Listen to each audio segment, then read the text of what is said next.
Tony, can you please put that hammer down for goodness sakes? For some engineers in the 1980s, structural support meant a human ribcage. Scholars, welcome to God-Awful History with Balthazar and Tony. November 17, 1981, 3 a.m. The Manila Film Center was a $25 million answer to kind. When the top floor scaffolding collapsed, dozens fell 70 feet into a lake of rapid hardening wet cement. The order from the government wasn't to save the workers, it was continue to pour. Today, this building is not just a theater, it's where bodies chemically bonded with the foundation. This isn't just a regional myth, Tony. This is a forensic audit of political ambition. A showcase was demanded for the first Manila International Film Festival. The deadline was impossible. A 7-story complex built in just 90 days?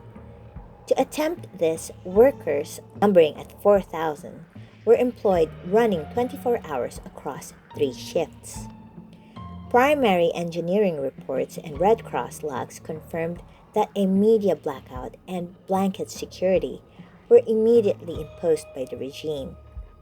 For 9 vital hours, rescue teams and ambulances were allegedly barred from the site. They waited while the administration drafted an official statement.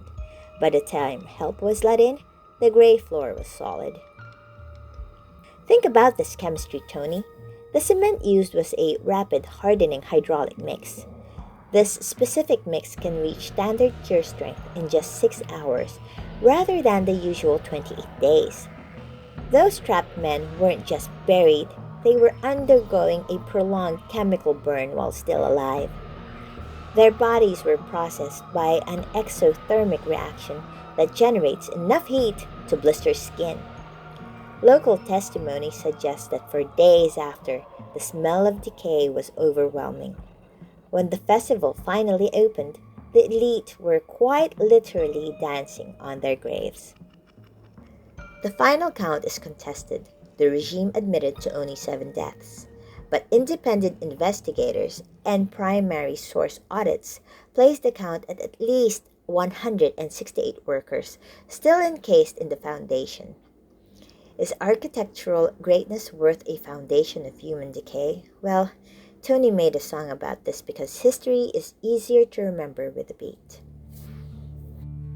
90 days for a palace of glass and of stone, built on a deadline of marrow and bone. The blueprints were drawn for a brutalist dream, stretched to the limit and bursting the seam. 4,000 workers on a 24 clock. The foundation was laid, but the earth started to rock.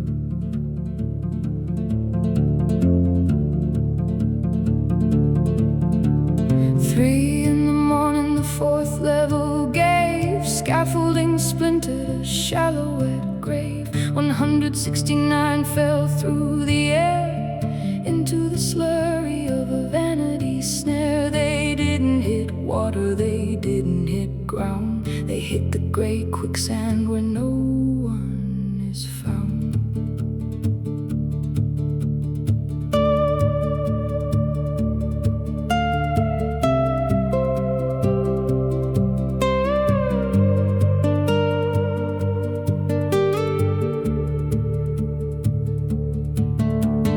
Rapid set mix with an alkaline sting, chemical fire where the shadows all cling. Trapped in the hydraulic heat of the pour, fossilized souls in the basement floor. Their skin started peeling from the lime in the heat. The concrete was hardening right under their feet.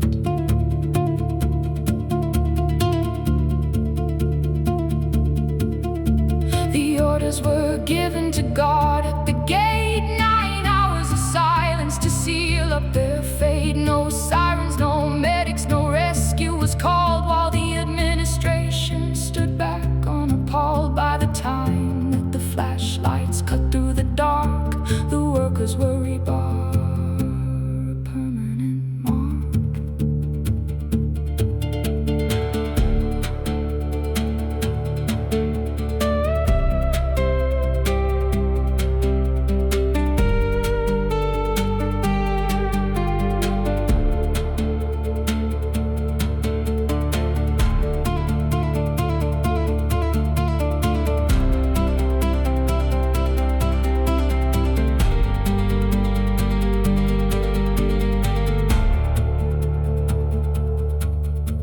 our socialites dance on a carpet of bone, perfumed, a mask with the foundation has grown. The theater stands with its secrets in place, rebar and rib cage in a cold stone embrace. Don't look at the walls where the shadows are deep,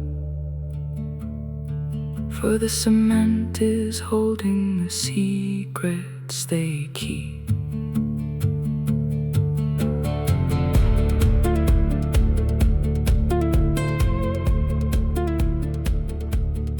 Comment below what Tony should research on next. I need him to focus on the screen and away from my forensic lenses. He thinks they're fancy coasters. Close the vault, Tony.